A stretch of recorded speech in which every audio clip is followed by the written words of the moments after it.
السلام عليكم ورحمة الله وبركاته.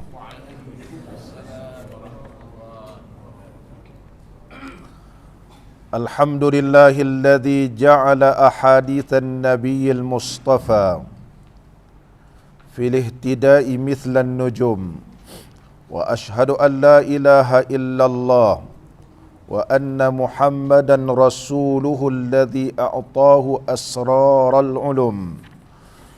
أشهد أن لا إله إلا الله وحده لا شريك له، وأشهد أن سيدنا ونبينا وحبيبنا محمدا عبده ورسوله. اللهم افتح علينا فتوح العارفين، وارزقنا فهم النبيين، وإلهام الملائكة المقربين. يا حي يا قيوم يا رب موسى وهارون ونوح وإبراهيم ومحمد صلى الله عليه وسلم. أكرمنا بجودة الحفظ والفهم، وارزقنا الحكمة وثبات الذهن والعقل والحلم والعلم والنجاح في الدنيا والآخرة بحق سيدنا محمد صلى الله عليه وسلم يا رب العالمين. أما بعد. Alhamdulillah, bersyukur kita kehadrat Allah Subhanahu wa taala kerana dapat kita sama-sama pada malam ini berada di dalam majlis ilmu mempelajari kitab Al-Jauharul Mauhub. Sebelum kita meneruskan pembacaan kitab kita ini, ada beberapa persoalan. Soalan yang pertama, adakah dibolehkan ketika membaca doa tangan diisyaratkan begini ketika menolak bala? Jadi bila kita berdoa, bila tolak bala, contohnya idfa'anna kulla bala'in wa ghammin wa shiddatin wa fitnah. Ya dafi'al bala, wahai Tuhan yang menolakkan segala bala, idfa'anna, tolakkanlah daripada kami ini kulla bala'in, tiap-tiap bala, wa waba'in, dan wabak, wa niqmatin, dan segala benda yang tak baik. Panjanglah. Adakah boleh diisyaratkan ataupun tidak sedemikian rupa? Kerana di sana terdapat hadis Nabi sallallahu alaihi wasallam. Nabi sallallahu alaihi wasallam bersabda, "Salullaha bi butuni akuffikum wala tas'aluhu bi zuhuriha." Memohonlah kamu kepada Allah bi butuni akuffikum, iaitu dengan butun, dengan perut tapak tanganmu.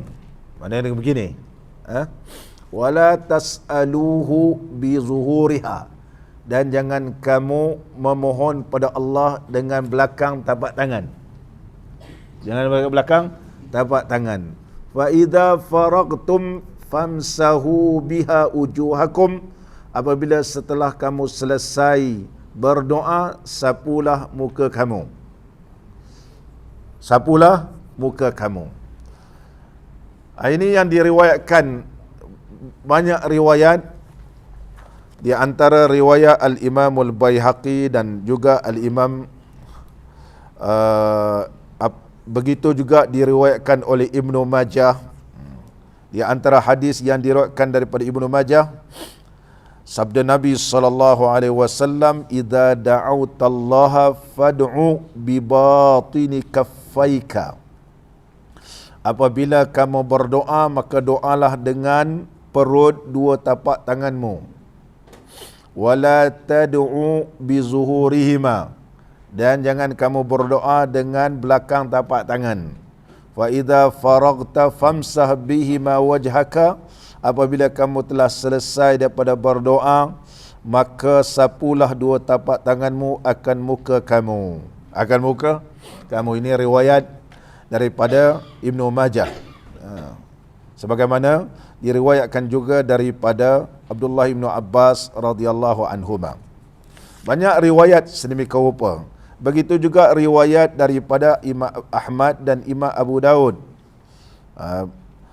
yang mana Nabi SAW bersabda, salullaha bibutuni akufikum, mohonlah kepada Allah dengan perut tapak tangan kamu, wala tas'aluhu bizuhuriha, dan jangan kamu memohon pada Allah dengan belakang tapak tangan. Fa idza faragtum famsahu biha ujuhakum, apabila kamu selesai maka sapulah muka kamu. Dan ada juga hadis yang lain yang diriwayatkan oleh Imam Ahmad, sebagaimana ulama telah mengarang satu kitab yang berkaitan tentang bab doa ini. Nama kitab tersebut Al-Minahul Matlubatu, pemberian yang dituntut, fi istihbabi raf'il yadain, pada hukum sunat mengangkat dua tangan, fi doa ba'da salawatil maktubah, selepas sembahyang fardu. Dikarang oleh Al-Allamah Al-Muhaddis, seorang ulama hadis yang terkenal, Syekh Ahmad Ibn Siddiq Al-Ghumari Al-Maghribi wa Morocco, dan beliau juga ulama Azhar, datang ke Al-Azhar, mengaji di Al-Azhar dan mengajar di Universiti Al-Azhar, dan tidak ada orang yang dapat mengatasi beliau menjadi iaitu kategori Al-Hafiz, menghafal lebih daripada 600,000 hadis dengan sanadnya. Tak ada orang zaman sekarang yang ada. Tak ada. Kalau orang zaman sekarang ni, kalau dia punya handphone kong bateri, dia tak boleh jawabnya. Tak boleh jawabnya. Out habis. Meninggal dunia pada tahun 1280 Hijriah. Imam Al-Hafiz Siddiq Al-Ghumari rahimahullah ta'ala. Keluarga beliau ni, Syekh Ghumari ni, semua ulama hadis. Ahmad Ghumari, Siddiq Ghumari, semua ulama hadis. Beliau mendatangkan riwayat yang menunjukkan pula boleh begini. Iaitu riwayat daripada Imam Ahmad di dalam musnadnya. Imam Ahmad dalam musnadnya, hadis yang iaitu juzuk yang keempat, hadis yang ke-56. Haddatsana Yahya ibnu Ishaq qala akhbarana ibnu La'i'ah an Hayyan ibnu Wasi' an Khalad ibnu Sa'ib al-Ansari anna Rasulullah sallallahu alaihi wasallam kana idza da'a ja'ala batina kaffaihi ila wajhihi, wa fi riwayatin min hadha at-tariq nafsihi kana idza sa'ala ja'ala batina kaffaihi ilayhi wa idza ista'adha ja'ala zahirahuma ilaihi, akhrajahu Ahmad fi musnadihi. Ada dua hadis susur jalur yang sama yang diriwayatkan kepada Yahya ibnu Ishaq, berkatanya telah mengkhabarkan kepada kami oleh Ibnu La'i'ah daripada Hayyan ibnu Wasi', daripada Habban ibnu Wasi', daripada Khalad ibnu Sa'ib al-Ansari, adalah Nabi SAW apabila berdoa menjadikan perut dua tapak tangannya ke muka dia. Dan berdasarkan sanad yang sama, iaitu Kana adalah Nabi SAW apabila memohon sesuatu menjadikan perut tapak tangannya kepadanya, menghadap muka. Wa idza ista'adha, tapi apabila minta berlindung kepada Allah, ja'ala zahirahuma, menjadikan belakang tapak tangan kepada muka dia. Jadi kita kena faham, kalau memohon benda baik, tangan begini, perut tapak tangan menghadap muka. Tetapi sekiranya memohon ditolakkan bala, ya tangan, iaitu belakang tapak tangan ini menghadap muka. Ada riwayat daripada Imam Ahmad. Ini seorang ulama hadis yang terkenal, Imam Ahmad. Tak ada orang boleh petikaikan seorang ulama hadis yang terkenal. Kalau setakat ulama-ulama cokiang zaman sekarang ni tak boleh pakai. Siapa ulama hadis sekarang ni? Tak ada ulama hadis. Tak dijumpa ulama hadis. Syekh Albani bukan ulama hadis. Kejap dia kata sahih, kejap dia kata dhaif. Oleh sebab itu ramai ulama mengarang kitab Al-Awham Albani, iaitu sangkaan Albani, tanaqud Albani, iaitu pertentangan Albani. Kitab yang terakhir Tarajuk Albani, iaitu lebih kurang 500 hadis Nabi sallallahu alaihi wasallam, beliau tarik balik. Dulu dia kata dhaif, dia kata sahih. Dia kata sahih. Kemudian yang sahih dia kata dhaif. Sebab dia bukan ulama hadis, seorang pengkaji. Orang mengkaji ni kejap dia jumpa begini, wah dia semangat begitu. Kemudian tu orang tegur, tarik balik. Udah tu jumpa pula, semangat pula. Jadi kita nak pegang orang zaman moden ke ataupun ulama-ulama yang terdahulu yang lebih alim, yang diyakini keilmuannya seperti Imam Ahmad Ibn Hanbal. Kalau setakat pakai adik-adik kita yang baru buat PhD, bergelar doktor hadis, alah, beringus lagi kita kata. Beringus lagi. 10 tahun lagi dia kaji, dia kata, baru jumpa anak ni. Baru jumpa. Setakat muda-muda ni, tak payah percayalah. Sebab dia terlampau muda. Dan dia pun menjumpai di dalam internet, bukan di atas kajiannya. Oleh sebab itu Syekh yang terkenal, Syekh Abdul Fattah Abu Ghuddah, seorang ulama hadis yang terkenal daripada Syria, dan beliau menuntut di Al-Azhar Al-Syarif, seorang ulama yang terkenal, Syekh Abdul Fattah Abu Ghuddah telah menyusun kitab doa ini. Di dalam satu kitabnya, Salasu Rasail fi Istihbabid Doa, iaitu 3 kitab digabungkan pada hukum sunat mengangkat kedua tangan ketika berdoa selepas sembahyang fardu. Lepas sembahyang fardu. Ini hadis. Hadis. Ada 2 hadis. Satu hadis angkat tangan menghadapkan muka. Satu hadis iaitu belakang tangan ini berhadap dengan muka. Berdasarkan hadis riwayat Imam Ahmad bin Hanbal, menunjukkan bahawa sesungguhnya Nabi SAW sekiranya minta benda baik, begini. Tapi minta berlindung pada Allah, begini. Ulama menyatakan bahawa sesungguhnya berdoa ni ada berdoa dengan lafaz, ada berdoa dengan digabungkan perbuatan. Sebagaimana Nabi SAW memohon pada Allah Ta'ala supaya diubahkan keadaan tidak turun hujan kepada turun hujan, iaitu mengubahkan selendangnya. Ambil daripada selendang ni, diubah begitu. Mana diterbalikkan dia begitu. Digabungkan dengan perbuatan. Minta supaya Allah ubahkan keadaan daripada tak turun hujan kepada turun hujan.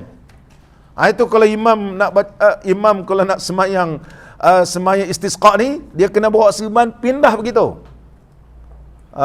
Pindahkan, yakin dengan Allah, digabungkan dengan perbuatan. Bila Rasulullah sallallahu alaihi wasallam pindahkan saja begitu, keadaan awan menjadi gelap.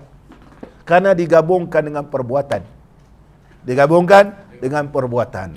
Jadi doa ni ada sekadar dengan lafaz dan ada dengan perbuatan.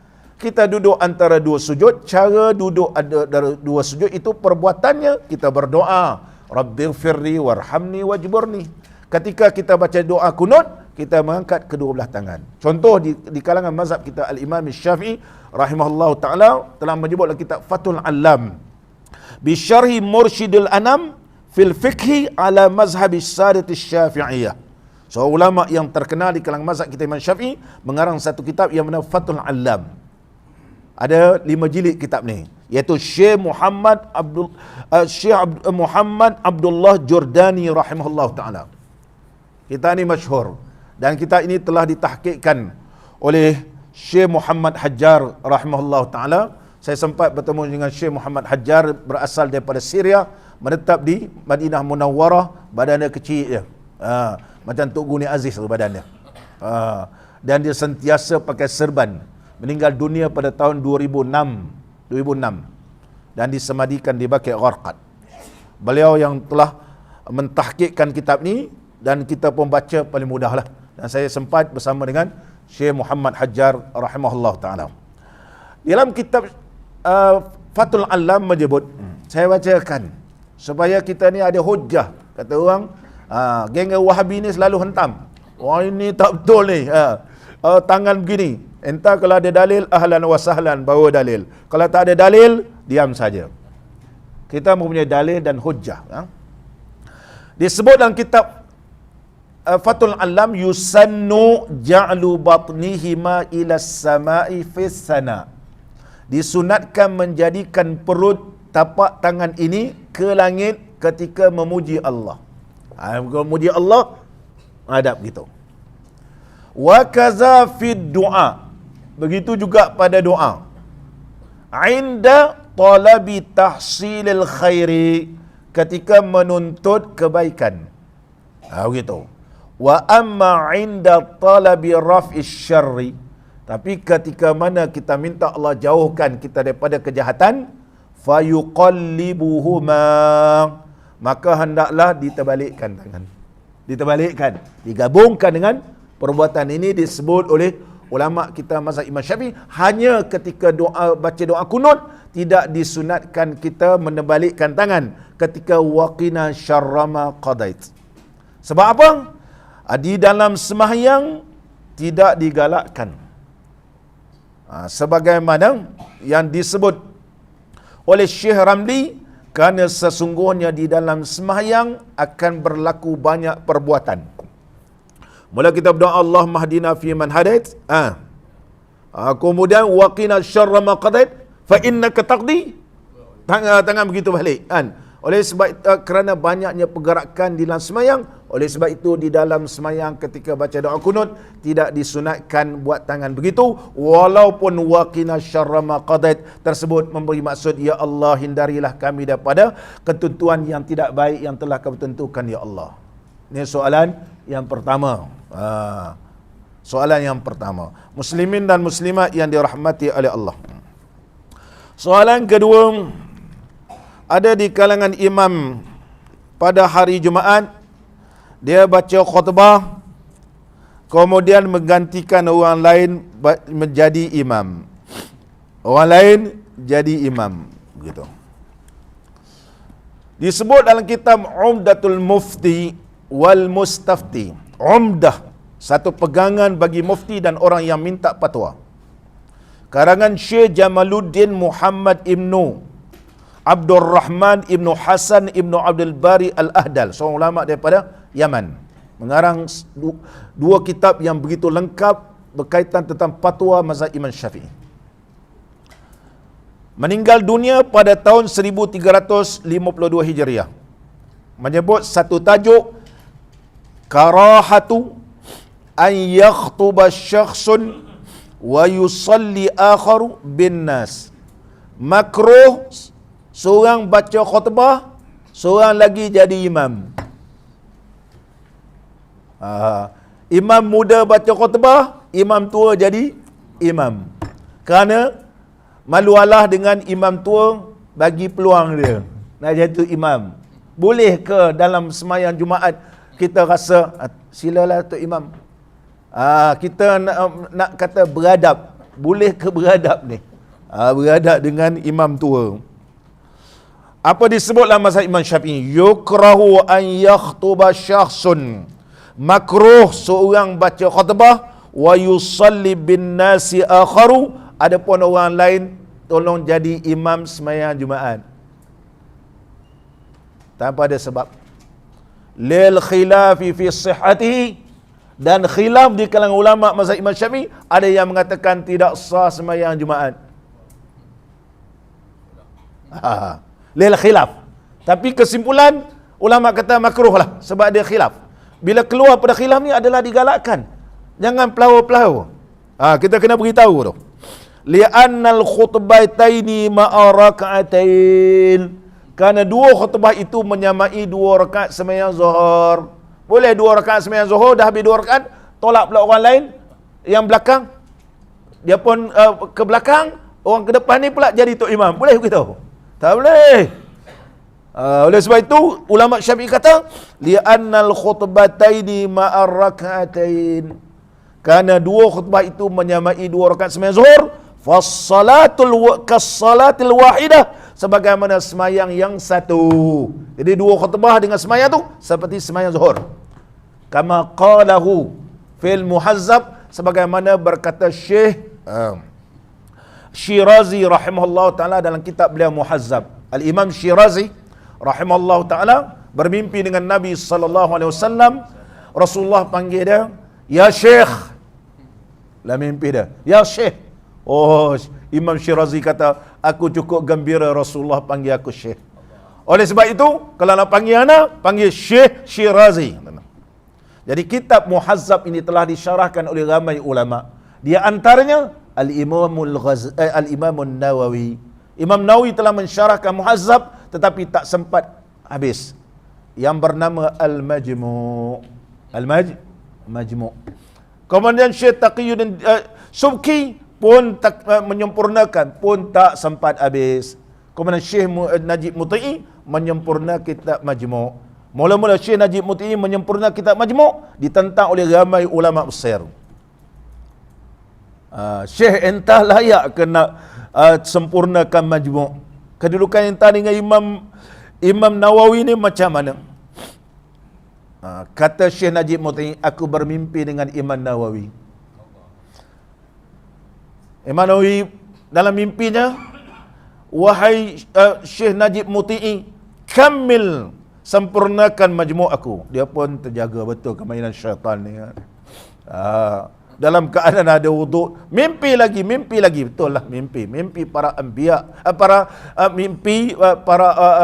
para wali dan para ulama ini benar, gitu. Mewarisi para rasul alaihi wassalatu wassalam. Beliau sempurnakan. Mula-mula ulama tentang, tapi bila ulama baca kitabnya, wah betul, cara mengarang dia seiras seperti Imam Nawawi. Kekalah sampai sekarang. Disempurnakan oleh Syekh Najib Muti'i rahimahullah ta'ala. Syekh Najib Muti'i dulu sempat mengajar di rumah Melayu, di Abbasiyah, mengajar pelajar-pelajar kita, tapi lapis dulu, bukan lapis anak-anak kita ni. Lapis yang sekarang ni main bola je. Lapis sekarang ni main bola. Syekh Najib Muti'i rahimahullah ta'ala. Muslimin dan muslimat yang dirahmati oleh Allah Subhanahu wa ta'ala. Dan seterusnya lagi, kita sambunglah kita. Ini di antara yang perlu kita jaga. Terutama semayang ni ialah semayang Jumaat. Semayang Jumaat, jangan kita tolak-tolak. Kalau imam muda, tak payah tolaklah imam tua. Dan imam tua jangan terasa hati. Jangan terasa hati pula dia tak jadi tok imam kan. Tak ada nak terasa hati. Kita bersyukur kerana ada orang-orang muda yang berkelayakan menjadi imam. Nanti imam tua pula jadi imam, khutbah tak payahlah tolak pula imam muda jadi imam pula. Dia baca khutbah bagi tok imam, dia tukar-tukar. Dulu entah bagi anak, minggu ni anda bagi tolak ke entah. Tak boleh begitu. Ini bab semayang, jangan main-main. Muslimin dan muslimat yang dirahmati oleh Allah, sama balik kita. Wa qala alaihi salatu wassalam, ma nahala walidun waladahu afdala min adabin hasanin. Ma nahala dibacakan berbaris atas nun dan hak yang tidak bertitik. Mana ma nahala walidun waladahu afdalu min adabin hasanin. Hadis ini telah diriwayatkan oleh Al-Imam At-Tirmizi dan Imam Hakim daripada Amr ibn Sa'id ibn al-As radhiyallahu anhuma. Maksudnya, sabda Nabi sallallahu alaihi wasallam, tiada memberi bapa akan anaknya akan pemberian yang terlebih afdal daripada adab yang baik. Ini adab yang baik. Apa adab yang baik? Jadi dihuraikan apa itu adab yang baik. Sebaik-baik mentakdib ni, mendidik. Adab ni mana mendidik. Addaba yu'addibu ta'dib, iaitu mendidik ni di antaranya seperti taubih, dia kata, seperti mencerca akan dia. Kenapa kau buat? Kenapa ni? Maknanya kena tegur gitu anak ni. Jangan jadi anakku sazali gitu. Dan menakuti akan dia. Tak boleh. Kena marah dia. Kena dimarahkan. Jangan dimanja-manja. Dan dipukul akan dia, dipukul anak ni. Bila roh? Atas meninggalkan perbuatan yang baik. Tak boleh. Kalau dia tak buat benda baik, tak solat, boleh dipukul. Pukul sebagai pukul tarbiyah, bukan pukul bagi menjahanamkan. Pukul tarbiyah. Dan menjauhkan perbuatan yang jahat, maka bahawasanya baik adab itu mengangkatkan hamba yang mamluk, hamba yang dimiliki, kepada martabatil muluk, kepada kedudukan seperti raja. Jadi anak ni akan menjadi insan yang berguna dunia dan di akhirat. Dunia dan di akhirat. Gitu. Muslimin dan muslimat yang dirahmati oleh Allah Subhanahu wa taala. Pernah berlaku di zaman dahulu yang disebut oleh Imam Abu Lais As-Samarqandi. Imam Abu Lais Samarqandi berkata, aku telah mendengar Abi Yahya menceritakan kepada daku, dan dia ambil cerita ni daripada Abi Hafs Al-Iskandari. Mana? Daripada Iskandaria, Mesir. Wa kana min ulama Samarqand. Dia adalah termasuk daripada ulama Samarqandi. Kerana telah datang seorang laki-laki, dia berkata, sesungguhnya anak aku telah belasah aku, dia kata.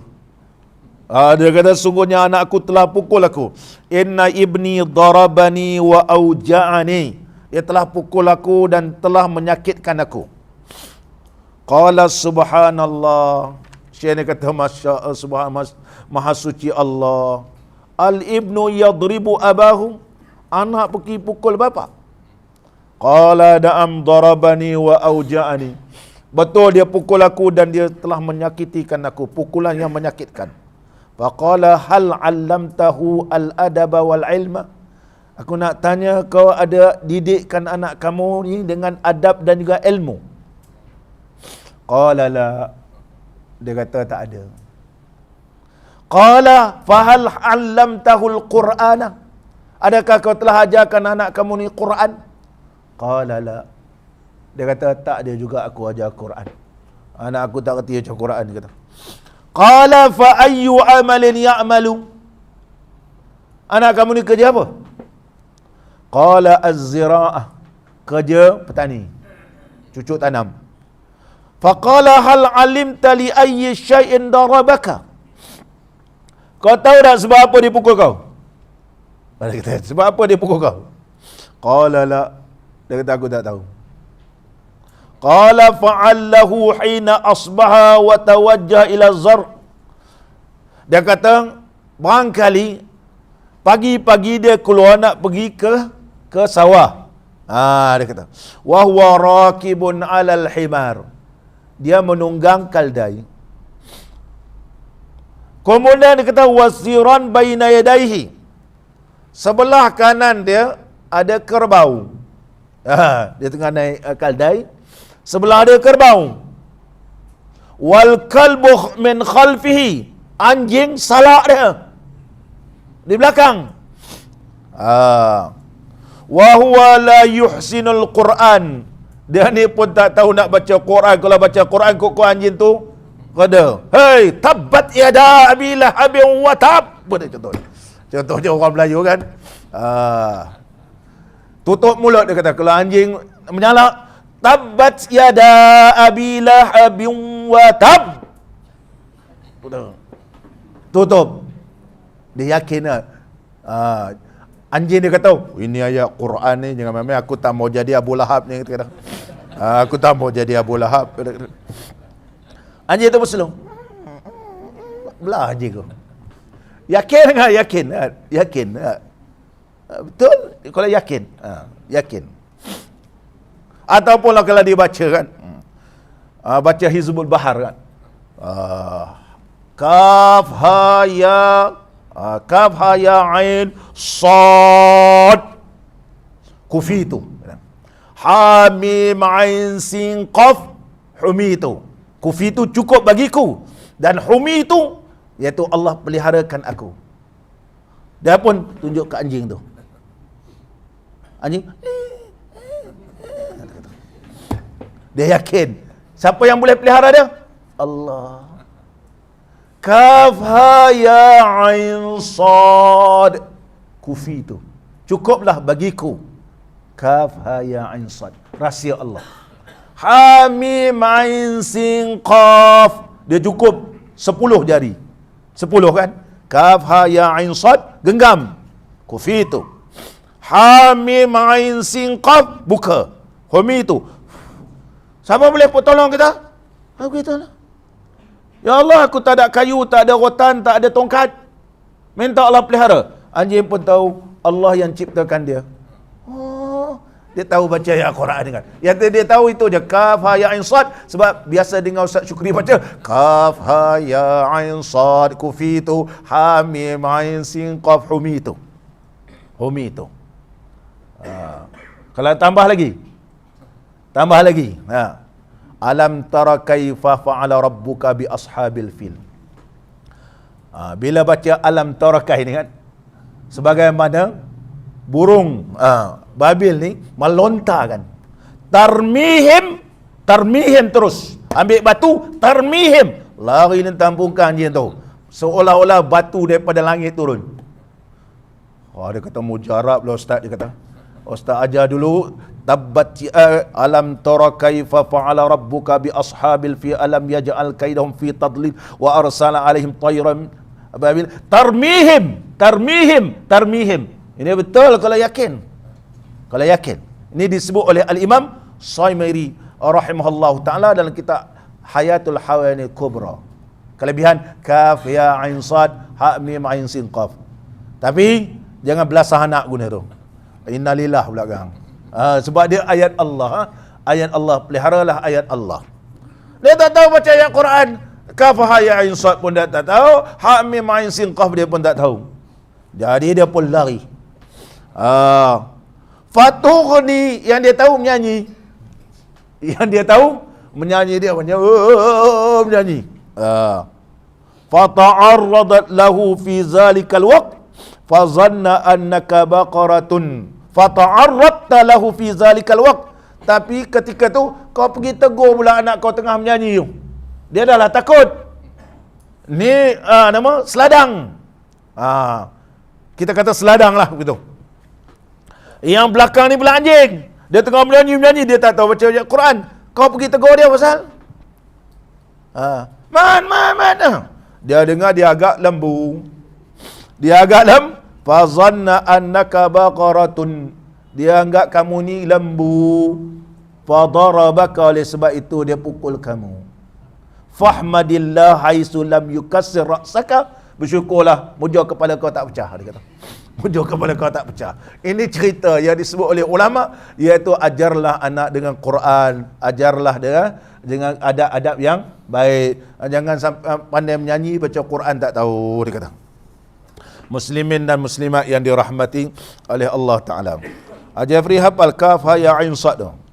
Kaf ha ya ain sad. Kufi tu. Ha mim ain sin qaf. Dia hamim. Itu adalah zikir pernafasan apa dia. Ha naik, mim turun. Ha turun, mim. Ha mim. Apa dia? Hummal amru wa ja'an nasru fa alaina la yunsarun. Hamim ain sin qaf himayatuna mimma nakhaf kam min fi'atin qalilatin ghalabat fi'atan katsiratan bi iznillah. Berapa banyak pun kam min fi'atin qalilatin ghalabat fi'atan katsiratan bi iznillah. Walaupun kumpulan yang sedikit boleh mengalahkan kumpulan yang banyak dengan izin Allah Subhanahu wa taala. Sama balik qala al-musannifu rahimahullahu taala. Dan daripada Abi Dzar radhiyallahu an berkata ia, adalah aku duduk di sisi Nabi sallallahu alaihi wasallam. Tiba-tiba Sayyidina Hasan dan Husain naik keduanya atas bahu nenek keduanya Rasulullah sallallahu alaihi wasallam. Jadi Sayyidina Hasan dan Husain pergi naik bahu Nabi sallallahu alaihi wasallam.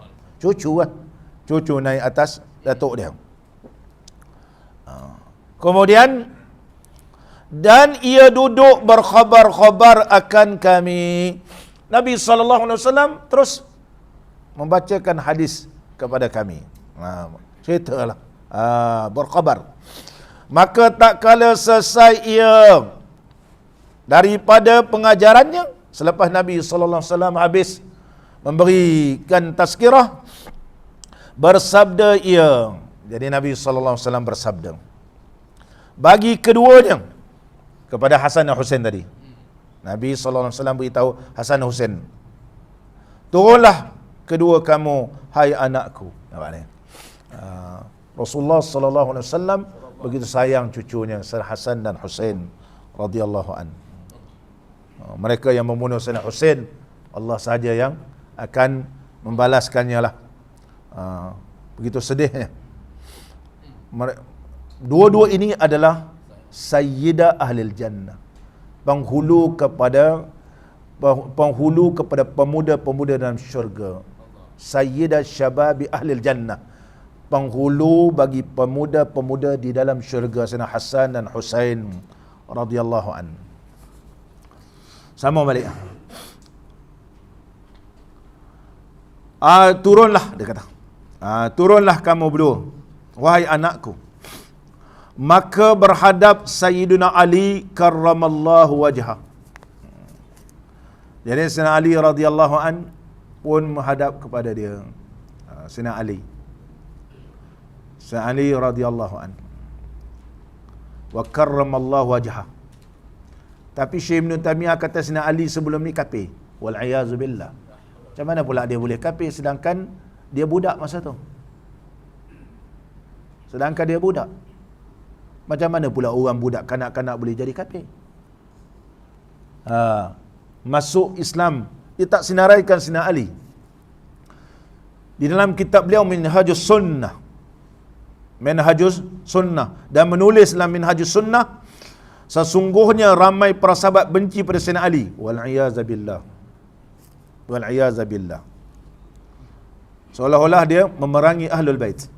Memerangi Ahlul Bait, keturunan Nabi SAW. Jarum yang jahat. Kata suka Ahlul Bait, keluarga Nabi, tapi penulisan seolah-olah benci kepada Ahlul Bait. Oleh sebab itu mereka halau Ahlul Bait ni. Halau. Sampai lari ke Mesir, lari ke Yaman. Ahlul Bait.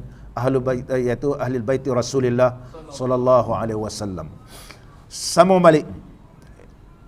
Boleh rujuk dalam kitab Minhajus Sunnah karangan Syekh Ibn Taimiyah.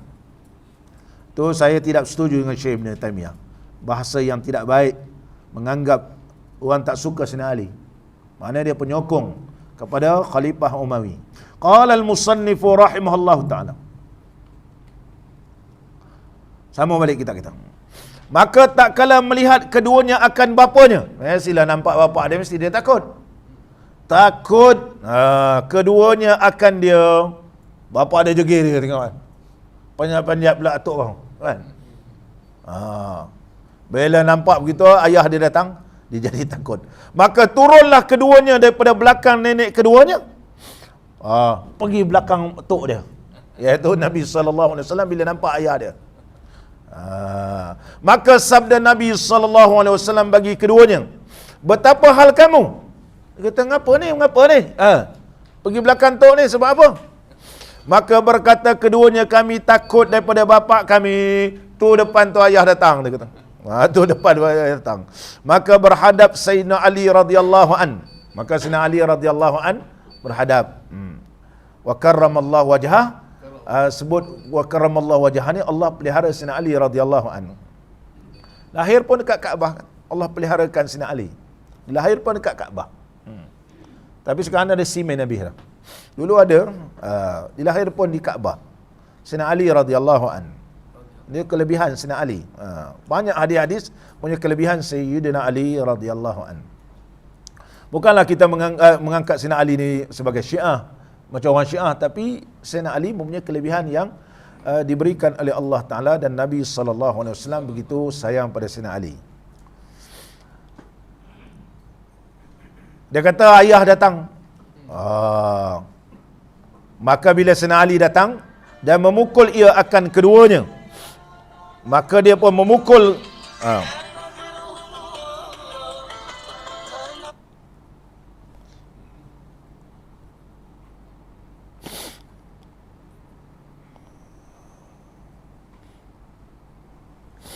Kemudian bila ayah dia datang, mestilah dia takut. Maka tak kala ayah dia datang,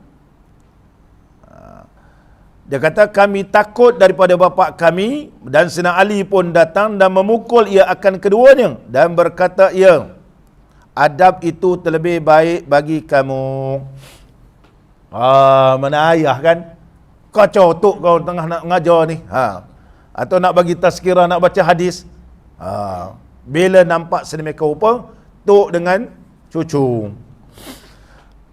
Rasulullah sallallahu alaihi wasallam beritahu kepada Sayyidina Ali, ajarlah adab yang baik bagi anak kamu ni.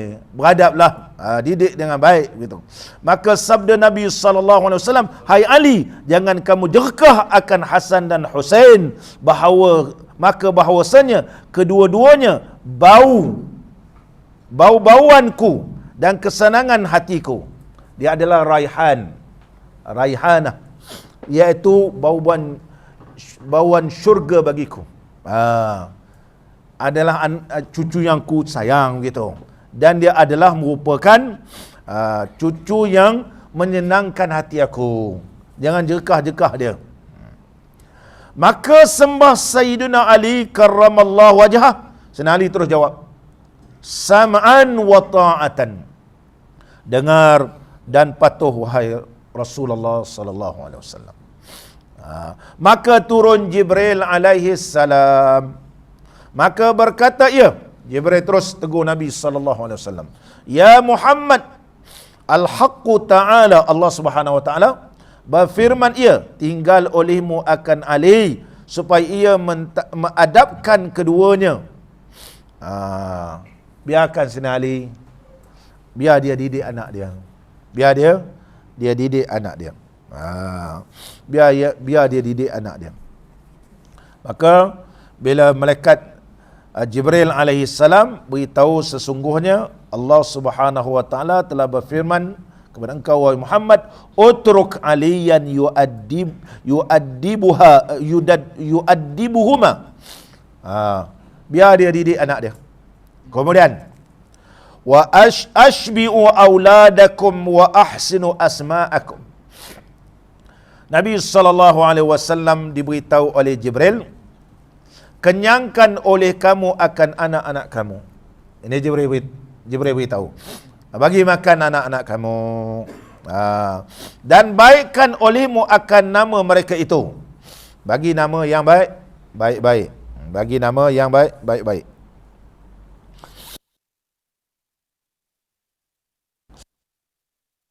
Olehmu akan baik.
Anak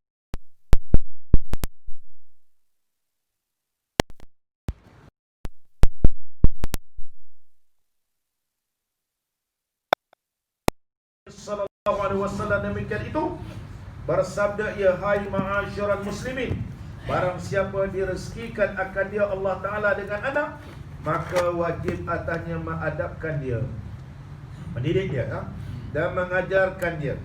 Maka bahawasanya orang yang mengajar akan anaknya dan mengadabkan dia, direzekikan akan dia syafaatnya. Anak yang soleh ni boleh beri syafaatnya. Apatah lagi kalau dia meninggal dunia waktu kecil. Dan barang siapa meninggalkan anaknya jahil, adalah tiap-tiap dosa yang ia kerjakan akan dia atas bapaknya. Allah.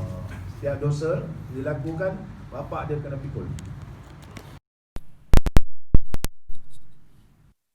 Barang siapa meninggalkan anak yang soleh dan sesenya telah diajar dia dan Quran dan ilmu, maka pahalanya bagi dua ibu bapanya, dengan ketiadaan kurang pahala bagi anaknya.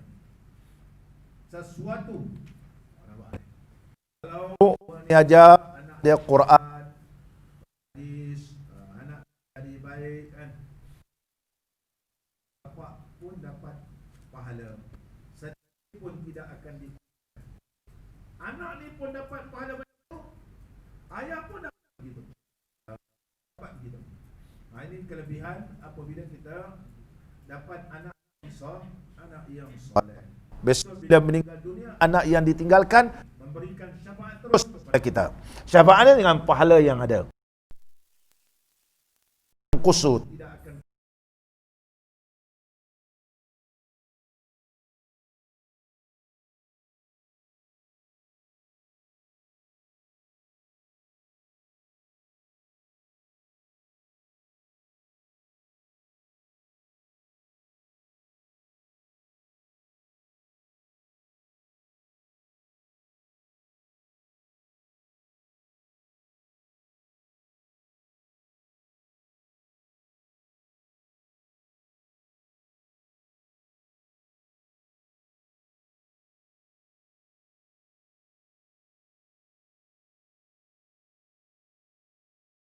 Yang keempat, rezeki dia ada dalam negara dia, tak payah merantau jauh-jauh.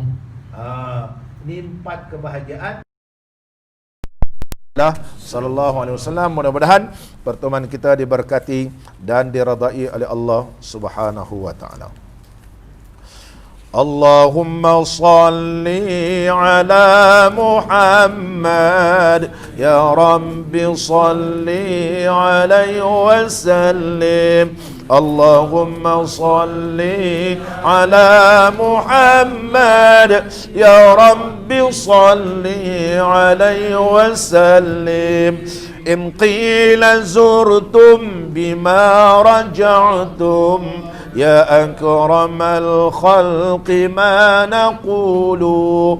Allahumma salli ala Muhammad, ya Rabbi salli alaihi wasallim. Allahumma salli ala Muhammad, ya Rabbi salli alaihi wasallim. قلوا رجعنا بكل خير واجتمع الفرع والأصول. اللهم صل على محمد، يا رب صل عليه وسلم. اللهم صل على محمد، يا رب صل عليه وسلم. لولاك يا زينة الوجود ما طاب عيشي ولا وجودي. اللهم صل على محمد، يا رب صل عليه وسلم. اللهم صل على محمد، يا رب صل عليه وسلم. ولا ترنمت في صلاتي ولا ركوعي ولا سجودي. اللهم صل على محمد، يا رب صل عليه وسلم. اللهم صل على محمد يا رب صل عليه وسلم أيا ليالي الرضا علينا عودي ليخضر منك عودي اللهم صل على محمد يا رب صل عليه وسلم اللهم صل على محمد عليه وسلم أدي علينا بكل خير بالمصطفى طيب الجدود اللهم صل على محمد يا رب صل عليه وسلم اللهم صل على محمد يا رب صل عليه وسلم بالله صلني فداك روحي ذبت من الهجر والصدود اللهم صل على محمد يا رب صل عليه وسلم اللهم صل على محمد يا رب صل عليه وسلم أنا الذي همت في هواكم يوما أراكم يكون عيدي اللهم صل على محمد يا رب صل عليه وسلم اللهم صل على محمد يا رب صل عليه وسلم ثم الصلاة على نبينا وآله الركع السجود اللهم صل على محمد يا رب صل عليه وسلم اللهم صل على محمد يا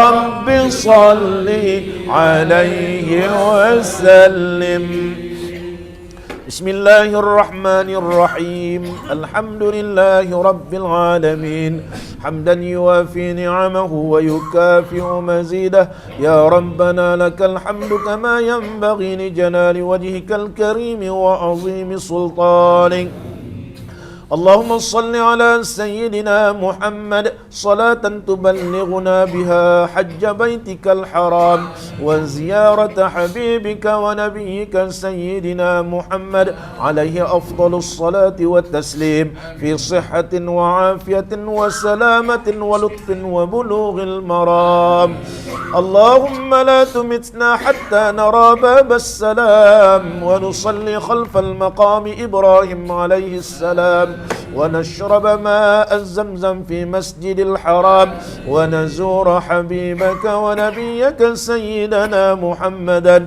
صلى الله عليه وسلم بيسر ولطف وبلوغ المرام اللهم يسر لنا أمورنا مع الراحة لقلوبنا وأبداننا والسلامة في ديننا ودنيانا وكلنا صاحبا في سفرنا وخليفة في أهلنا اللهم اجعل اجتماعنا بالرحمة وافتراقنا بالمغفرة وخاتمتنا بالسعادة وألهمنا الرشد والحكمة ربنا آتنا في الدنيا حسنة وفي الآخرة حسنة وقنا عذاب النار وصلى الله على نبينا وحبيبنا وشفيعنا سيدنا محمد وعلى آله وصحبه وبارك وسلم والحمد لله رب العالمين تقبل الله منكم